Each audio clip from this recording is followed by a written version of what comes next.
بسم اللہ الرحمن الرحیم ایاک نعبد و ایاک نستعین۔ میرے پاکستانیوں، میں آج اپنی ساری قوم کو سمجھانا چاہتا ہوں کہ کیوں ہم اس جگہ پہ پہنچ گئے کہ ہم جیل بھرو تحریک کا آغاز کرنا چاہتے ہیں۔ اس کی کیا وجہ ہے؟ دیکھیں، ساری دنیا میں قومیں کسی قانون کے تحت چلتی ہیں۔ قانون کیا ہوتا ہے؟ وہ آئین فیصلہ کرتا ہے کہ کیا قانون میں جائز ہے اور کون سی چیز ناجائز ہے۔ جب سے یہ امپورٹڈ حکومت آئی ہے، اس ملک کے آئین اور قانون کی دھجیاں اڑائی گئی ہیں۔ حالات یہ ہیں کہ عدالتوں کی بھی باتیں، ان کے احکامات نہ پولیس سنتی ہے، نہ یہ ریاست سنتی ہے۔ میں آپ کو مثال دیتا ہوں کہ ابھی حال ہی میں جب یہ امپورٹڈ حکومت بھاگ رہی تھی اسلام آباد کے لوکل گورنمنٹ الیکشن سے، تو عدالت نے کہا کہ فوری طور پہ ڈیٹ دو، بلکہ انہوں نے تو کہا کہ 48 گھنٹے میں کرواؤ۔ ابھی تک کوئی مہینہ ہونے لگا ہے تقریباً، ابھی تک الیکشنز نہیں ہوئے۔ اس کے علاوہ جس طرح فنڈامنٹل رائٹس، جو بنیادی حقوق، جو ہمارا آئین ہمیں ہمارے بنیادی حقوق کی حفاظت کرتا ہے، حالات یہ ہیں کہ لوگوں کو اٹھایا جاتا ہے۔ کتنے لوگوں کو، سوشل میڈیا کے لوگوں کو اٹھایا گیا، ان کو تشدد کیا گیا ان کے اوپر، صرف اس لیے کہ ان کی کوئی ٹویٹ تھی، اس کے اوپر اٹھایا گیا، تشدد کیا گیا۔ ابھی تک کئی ایسے لوگ ہیں جنہوں نے جس طرح کا تشدد کیا گیا، ابھی تک ان کا ذہنی توازن ٹھیک نہیں ہوا۔ اعظم سواتی، کون سا آئین، کون سا قانون اجازت دیتا ہے کہ ایک ٹویٹ کے اوپر ننگا کر کے اس کے اوپر تشدد کیا جائے، اور پھر جب وہ پھر سے اس کو جیل میں ڈالا جاتا ہے اور پھر اس کو کوئی 30 اس کے اوپر FIR کوئی بلوچستان سندھ میں کی جاتی ہے۔ شیخ رشید، آئین اس کو عدالت اس کو ضمانت دیتی ہے، اس کے باوجود اس کو اٹھا کے لے جاتے ہیں اور اس کے اوپر کیسز سندھ اور بلوچستان میں کر دیتے ہیں۔ فواد چودھری، عدالت 4 دفعہ کہتی ہے IG کو کہ پیش کرو فواد چودھری کو عدالت میں، اور وہ اس کو اسلام آباد لے جاتے ہیں۔ تو یہ تو میں تھوڑی مثالیں دے رہا ہوں جو شہباز گل سے ہوا۔ کسٹوڈیل ٹارچر، تشدد، یہ پاکستان کے قانون کے خلاف ہے۔ تشدد بھی ہوا اور اس کو کوئی ریلیف نہیں ملی، اور پھر ڈرایا دھمکایا گیا اور کیسز کیے گئے۔ پرامن احتجاج ہمارا تھا 25 مئی کو، اس کے اوپر جو ظلم کیا گیا، کون سا قانون اور آئین ایک جمہوریت میں اجازت دیتا ہے کہ پرامن احتجاج کے اوپر تشدد کرو؟ انہوں نے 3 دھرنے ہمارے اگینسٹ دیے اور لانگ مارچز کی، کس کے اوپر ہم نے کوئی سختی کی؟ تو میں تو یہ تھوڑی سی مثالیں دے رہا ہوں آپ کو کہ ہمارا سارا جو ہمارے آئین اور قانون کے اوپر جو اعتماد ہے ہم اس قوم کا، وہ اٹھتا جا رہا ہے۔ اور بلکہ ہمیں یہ خوف ہے کہ جو اب آئین جو جمہوریت بیس ہوتی ہے جس آئین کے اوپر، اور جمہوریت کے اندر واضح طور پہ ہے کہ 90 دن کے اندر الیکشنز کروانے پڑیں گے۔ ہم نے اپنی 2 حکومتیں پنجاب اور سندھ میں کیوں گرائیں؟ گرائیں کیا ڈیزالو کی؟ خود کوئی ایسے نہیں کرتا۔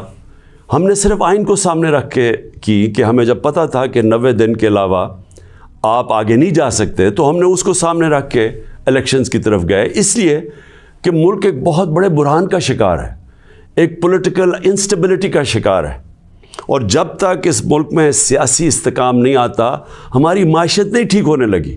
تو ہم نے قربانیاں دی 2 گورنمنٹس کی، جو تقریباً 66% پاکستان ہے، صرف اس لیے کہ آئین 90 دن میں الیکشن کرواتا ہے۔ ابھی تک کتنے دن ہو گئے ہیں؟ 20-25 دن ہو گئے ہیں، ابھی تک کوئی ڈیٹ نہیں ملی۔ دونوں الیکشن کمیشن اور یہ جو 2 حکومتیں، جو 2 گورنرز ہیں، انہوں نے ڈیٹس نہیں ابھی تک دی، اور یہ سیدھی پاکستان کے آئین کی وائلیشن ہے۔ اور اگر یہ 90 دن سے آگے جاتے ہیں تو آئین بڑا صاف ہے اس میں کہ آرٹیکل 6 لگے گا۔ یہ ساری قوم اب دیکھ رہی ہے پاکستان کی عدالتوں کی طرف، اور میں یہ واضح کرنا چاہتا ہوں، یہ وہ پاکستان میں وقت آ گیا جو جسٹس منیر مومنٹ ہم کہتے ہیں، کہ ایک دفعہ ڈاکٹرن آف نیسیسٹی کے تحت ہماری جو اس قوم کا ڈاؤن سلائڈ شروع ہوا ہے، جو نچلا سفر شروع ہوا ہے، وہ جو فیصلہ تھا کہ ڈاکٹرن آف نیسیسٹی کے تحت آئین کو پیچھے ہٹا کے ہم نے طاقت کے ساتھ ہماری عدالتیں گئی. تو آج بھی وہی وقت ہے, سارا پاکستان دیکھ رہا ہے, ٹائم بدل چکا ہے. اگر یہ ہم نے دیکھا کہ اس سے آگے جاتے ہیں تو ہم نے یہ پلان کیا ہوا ہے کہ ہم نے اپنے آئین, اپنے ملک کے قانون کے رول آف لاء کے لیے, انصاف کے لیے ہم نے یہ جیل بھرو تحریک کا فیصلہ کیا, کیونکہ ہمیں کوئی نظر نہیں آ رہا کہ یہ جو وہ لوگ جن کی اوپر کرپشن کے کیسز, انٹرنیشنل انکشاف ہوتا ہے پینما کا, جس میں پتہ چلتا ہے کہ مریم نواز 4 مہنگے ترین لنڈن کی اپارٹمنٹس, جو کہ لنڈن کے سب سے مہنگے علاقے میں, اس پینما کے انکشاف میں پتہ چلتا ہے کہ اصل مالکہ ان کی مریم نواز تھی. اس کے بعد سارا ٹرائل ہوتا ہے, سزا ہوتی ہے. تو ان کے اوپر تو کوئی ایسا تشدد نہیں ہوا, ان کو تو جیل میں رائلٹیز کی طرح رکھا گیا. ان کے ذرا دیکھیں جیل میں کیسے جا رہے تھے.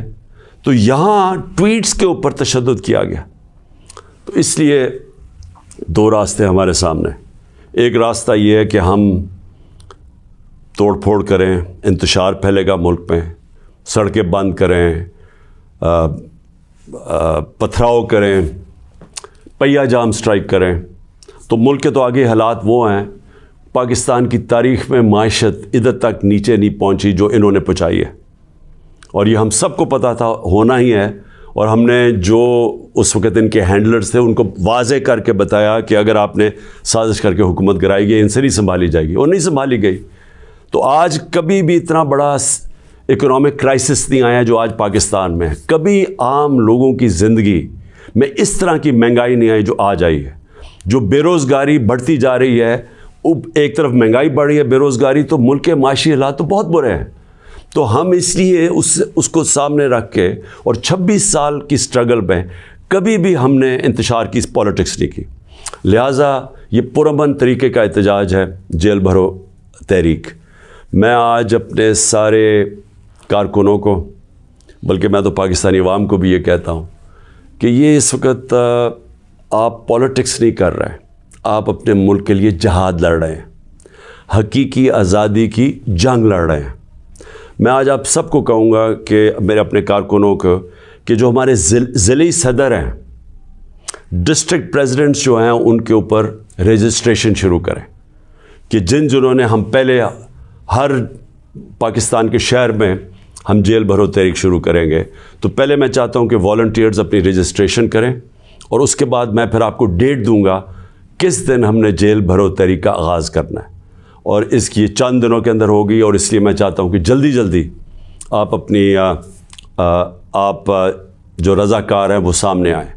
اور انشاءاللہ میں یہ سمجھتا ہوں کہ یہ جو ہماری تحریک ہے, اس سے ہم وہ چیز حاصل کرنا چاہتے ہیں جو پاکستان کو ایک حقیقی آزادی بھی دے گا, اور حقیقی آزادی کا مطلب حقیقی جمہوریت وہ بھی دے گا.